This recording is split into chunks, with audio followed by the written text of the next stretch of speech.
Hey hello guys, welcome back to the channel R study Adda. Guys, आज हम discuss करने वाले हैं कर्मवीर भरत से रिलेटेड कुछ इंपॉर्टेंट क्वेश्चन आंसर्स जो कि आपके बोर्ड एग्जाम के लिए इंपॉर्टेंट रहते हैं एंड 4 मार्क्स के रहते हैं। तो आइए फटाफट से स्टार्ट करते हैं। जिस क्वेश्चन को आज मैं बताने वाली हूँ उसको 3 टाइप से पूछा जा सकता है। फर्स्ट है कर्मवीर भरत के द्वितीय सर्ग अथवा राजभवन सर्ग का संक्षेप में वर्णन कीजिए। इन सेकेंड है कर्मवीर भरत खंड काव्य के दूसरे सर्ग में कैकेयी द्वारा राम को वन भेजने के लिए कौन से कारण प्रस्तुत किए गए हैं। नेक्स्ट पूछा जा सकता है कर्मवीर भरत खंड काव्य के द्वितीय सर्ग राजभवन में वर्णित घटनाओं पर प्रकाश डालिए।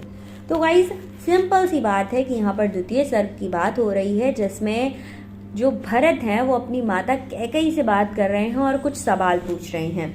आंसर स्टार्ट कहाँ से करना है आपको। कर्मवीर भरत के राजभवन नामक द्वितीय सर्ग में कैकेयी द्वारा राम को वन भेजने का कारण और भरत की आत्मग्लानि व्यक्त हुई है। कैकेयी ने भरत को देखकर प्रेम से गले लगा लिया और पूछा कि मेरे माता पिता कैसे हैं। तो भरत ने कहा कि आपके माता पिता सब कुशल हैं। आप अयोध्यापुरी के बारे में बताइए कि यहाँ की ये स्थिति कैसे हो गई। तो सबसे पहले वो सवाल करते हैं कि मेरे पिता या फिर दशरथ की मृत्यु का कारण क्या है। तो कैकेयी ने बताया कि राम अयोध्या में रहकर सबकी सेवा कर रहे थे, ठीक है। युगों से अभिशप्त व अभावों से पूर्ण वनवासियों की रक्षा न कर सकते। अगर वो यहाँ रहते तो वनवासियों की रक्षा नहीं कर सकते। अतः तुम्हारे पिता से तुम्हारे लिए अयोध्या का राज्य मांगकर और राम को वन में भेजकर मैंने अपनी राजनीतिक सूझबूझ का परिचय दे दिया है। लेकिन तुम्हारे पिता ने तुमको अयोध्या का राज देने में मेरी पहली बात तो मान ली, बट जब मैंने दूसरी बात रखी कि राम को वन भेज दो तो उन्होंने मेरी बात सुनकर अपने प्राण त्याग दिए। ये बात उन्होंने बताई। उसके बाद दूसरी बात भरत पूछते हैं अपनी माता से कि राम को वन भेजने का कारण क्या था। ठीक है, पूछने का तरीका दूसरा होगा बट हम हेडिंग में यही डालेंगे, ठीक है। और ये चीजें आपको हाईलाइट करनी है। तो कैकेयी कहती हैं कि यद्यपि लोग मुझे नीच, झूमर और स्वार्थी कहकर कलंकित करेंगे, बट मैंने जनजीवन को सुखमय बनाने के लिए ही राम को धाम यानी वन भेजने का वर मांगा था। राम के पौरुष और प्रतिभा, राम में बहुत ज्यादा पौरुष है, प्रतिभा है तथा मानव मात्र का कल्याण करने की उदत भावना भी उनके अंदर है। उन्हें सिंहासन का कभी मोह था ही नहीं।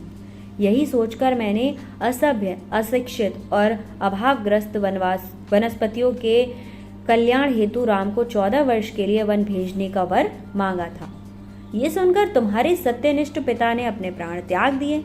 जब मैंने पाषाण हृदय बनाकर ममता को त्याग कर राम को उनके वनवास की बात बताई तो प्रसन्न होकर वकल पहनकर सीता और लक्ष्मण के साथ तत्काल वन चल दिए। मतलब राम को जब बाद में मैंने ये बात बताई कि तुम्हें मैं वन भेजना चाहती थी तो राम तो बड़े खुश होकर तुरंत चल दिए, पर तुम्हारे पिता ने पता नहीं क्यों प्राण त्याग दिए। उसके बाद भरत थे वो भरत को शोक अपनी माता के मुख से यह करुणा कहानी सुनकर भरत मतलब स्टैचू की तरह हो गए। एकदम ये लगा कि उनके शरीर से जैसे मानो प्राण निकल गए हों, ठीक है। उनके नेत्रों से आंसू बहने लगे थे। वो कहते हैं हाय पिता हाय राम कहकर वो जमीन पर गिर जाते हैं और खिन्न होकर अपने आभूषण उतारकर फेंक देते हैं। अपने हाथों से घर में आग लगाने वाली अपनी माता की नीति उन्हें बिल्कुल भी अच्छी नहीं लगी थी। तीनों लोकों में उन्हें ऐसी रानी नहीं दिखाई पड़ी जिसने एक साथ अपने पति और बेटे को पति को मृत्युलोक और पुत्र को वन भेज दिया हो। भरत ने कैकेयी से कहा तुम्हारे द्वारा मेरे लिए राज्य मांगने के पीछे सभी लोग उसे मेरी ही इच्छा बताएंगे। कोई ये नहीं सोचेगा कि मेरी माता ने ऐसा किया है, सब क्या सोचेंगे भरत ने ऐसा करवाया है। हमारे वंश में बड़े पुत्र का राज तिलक होने की परंपरा है। यदि तुम चारों पुत्रों को वन भेज देती तो तुम्हारा त्याग अमर हो जाता। तुम भरत को राज्य दिलाकर और राम को वन भेजकर अपने कार्य कौशल की दुहाई दे रही हो कि तुम कितनी चतुर हो।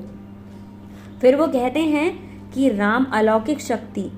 अंत में कैकेयी ने समझाया कि तुम राम की असीम शक्ति और विचार करके मात्र वन की भयानकता से डर रहे हो।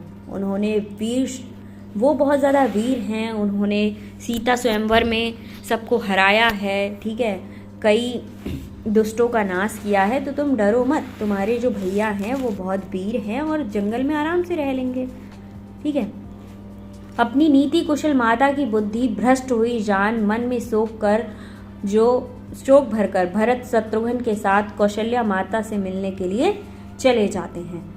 यही हमारा क्या है, द्वितीय सर्ग है, या फिर आप कह सकते हैं राजभवन सर्ग।